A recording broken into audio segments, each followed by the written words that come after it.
ইমানি মৃত্যু এবং ভালো মৃত্যুর দ্বিতীয় আলামত হলো কপালে মৃত্যুর সময় ঘাম চলে আসা। এই সম্পর্কে হাদিসে আছে, নবী করিম সাল্লাল্লাহু আলাইহি সাল্লাম বলেছেন যে ইমানদারের কপালে মৃত্যুর সময় ঘাম বের হয়।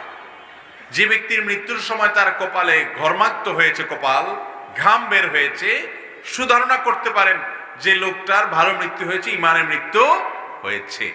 কিন্তু এগুলোর আলামত শুধুমাত্র, এগুলো দিয়ে কোনো নিশ্চয়তা আপনি শতভাগ নিশ্চিত হতে পারবেন না যে হ্যাঁ সেই লোকটা জান্নাতে প্রবেশ করে গেছে। এটা দেখে আপনি সার্টিফিকেট দিতে পারবেন না, শুধু সুধারণা করতে পারেন।